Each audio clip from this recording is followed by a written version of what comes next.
భారతీయ తెలుగు ప్రజలందరికీ నమస్కారం.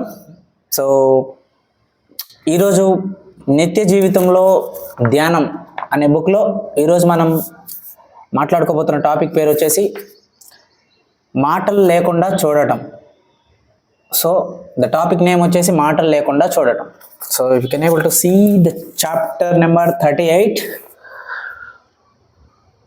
మాటలు లేకుండా చూడటం.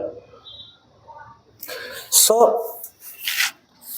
మాటలు లేకుండా చూడటం ఎట్లా అసలు దేన్నైనా అని ఓషో మనకి ఆ పద్ధతి ఎలా చెప్పాడు అనేది మనం ఇప్పుడు తెలుసుకుందాం. సో ఏం చెప్తున్నాడు, చాలా చిన్న కాన్సెప్టు కానీ చాలా సింపుల్గా ఉంటుంది. దాన్ని కనుక మనం రియల్ లైఫ్లో అర్థం చేసుకుంటే ఎప్పుడైనా గొప్ప గొప్ప విషయాలు చిన్న చిన్న వాటితోనే స్టార్ట్ అవుతాయి. సో చిన్న చిన్న విషయాలు మీరు ఆచరణలోకి తీసుకొచ్చి దాన్ని అర్థం చేసుకోవడం మొదలు పెడితే అది అనుభవంలోకి వస్తుంది. దాని తర్వాత మనం కొంచెం పెద్ద విషయాలు మొదలు పెట్టవచ్చు.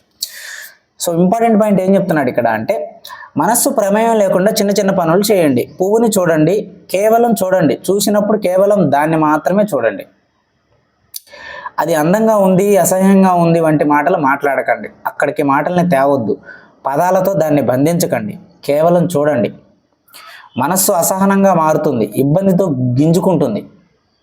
మనస్సు ఏదో చెప్పాలనుకుంటుంది. మీరు మనస్సుతో మౌనంగా ఉండు, నన్ను చూడని, నేను కేవలం చూస్తాను అని చెప్పండి. మొదట్లో అది చాలా కష్టంగా ఉంటుంది. చిన్న చిన్న విషయాలతో మరియు మీకు సంబంధం లేని వాటితో మొదలు పెట్టండి. ఏమని చెప్తున్నాడు, మీకు సంబంధం లేని వాటితో మొదలు పెట్టమంటున్నాడు. అంటే ముందు మనుషుల్ని కాదు, తటస్థంగా ఉన్న వాటిని చూడండి అంటున్నాడు. ఒక రాయి, పువ్వు, సూర్యోదయం, ఎగిరే పక్షి, ఆకాశంలో సాగే మేఘం. మీరు మరీ ఎక్కువగా లీనం కాని వస్తువుల్ని చూడండి. మీరు అనుబంధం పెంచుకోని వాటిని చూడండి. అదే సమయంలో వేరుగా భావించిన వాటిని చూడండి. తటస్థంగా ఉన్న వాటితో మొదలుపెట్టి తర్వాత ఉద్వేగాలు నిండిన పరిస్థితుల్ని సమీపించండి. మీరు మీ భార్యతో మరీ ఎక్కువగా సంబంధం కలిగి ఉన్నారు కాబట్టి భావోద్వేగంతో కూడిన అనుబంధం పెంచుకున్నారు. అది ప్రేమైనా కావచ్చు, కోపమైనా కావచ్చు. మీరు ఆమెతో కలిగి ఉన్న సంబంధం కారణంగా మీ భార్యను మీరు అలా ఏ మాటలు ఆలోచనలు లేకుండా చూడటం కష్టం. అందువల్లనే తటస్థంగా ఉన్న వాటిని చూడండి అని చెప్పాడు. సో ఈ మొత్తం టాపిక్లో ఎప్పుడైనా ఒక మొత్తం పేరాలో ఒక సింగిల్ పదం ఉంటుంది. ఆ పదమే మొత్తం ఆ పేర మొత్తానికి ఆయువు పట్టు. దాన్ని కనుక కరెక్ట్గా అర్థం చేసుకుంటే మొత్తం కోర్ పాయింట్ ఆ పదంలో ఉంటుంది లేదా ఆ లైన్లో ఉంటుంది. ఈ మొత్తం దానికి కోర్ పాయింట్ ఎక్కడో ఉంటుందంటే,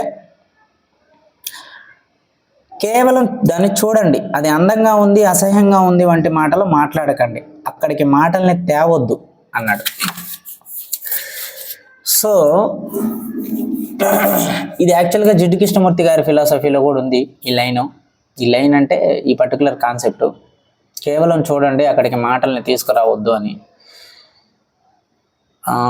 ఇది ఎట్లా అంటే అసలు ఈ చూడటం, మాటలు లేకుండా చూడటం అంటే ఎట్లా అంటే, ఇప్పుడు మనము చాలాసార్లు నాగార్జున సాగరో లేకపోతే శ్రీశైలం వెళ్ళినప్పుడు శ్రీశైలం వెళ్ళే రోడ్లో ఆ డ్యాము అవన్నీ ఆగి చూస్తాం. చూసిన ప్రతి ఒక్కరూ మనం ఏదో ఒక కామెంట్ చేస్తాం. బాగుందనో బాగాలేదనో, ఆ వాటర్ అట్లా వస్తున్నాయనో, వాటర్ అంతా ఎండిపోయినాయనో ఏదో కామెంట్ చేస్తాం. అసలు ఏ కామెంట్ లేకుండా ఒక్క వ్యక్తే ప్రశాంతంగా చూడలేడు. అట్లాంటిది నలుగురు వ్యక్తులు కలిసి చూసారంటే మొత్తం ఇంక అక్కడ మాటలే ఉంటాయి, ఇంకేం ఉండవు. సో ఇక్కడ చెప్పేది ఏంటంటే ఓషో గారు మనకి మాటలు తీసుకురావద్దు మధ్యలో అంటున్నాడు. మాటల్ని తీసుకొస్తే నువ్వు ఆ ఆబ్జెక్టుతో, ఆ కాస్మిక్, ఆ విశ్వంలో ఉండే శక్తితో నువ్వు ఉండే కనెక్షన్ అనేది మిస్ అవుతావు. ఎనర్జీ మిస్ అయిపోతుంది. ఆ ఎనర్జీ కట్ అయిపోతుంది మాటల్ని తీసుకురావటం వల్ల. సో మాటల్ని తీసుకురాకుండా దాన్ని జస్ట్ చూడు. ఏ అభిప్రాయాలు పెట్టొద్దు దాని మీద, ఇది బాగుందని కానీ బాగాలేదని కానీ. అలా చూడటం వల్ల ఏమవుతుందంటే మీలో ఒక నిశ్శబ్దం వస్తుంది, ఒక ప్రశాంతత వస్తుంది అని చెప్తున్నాడు. That is what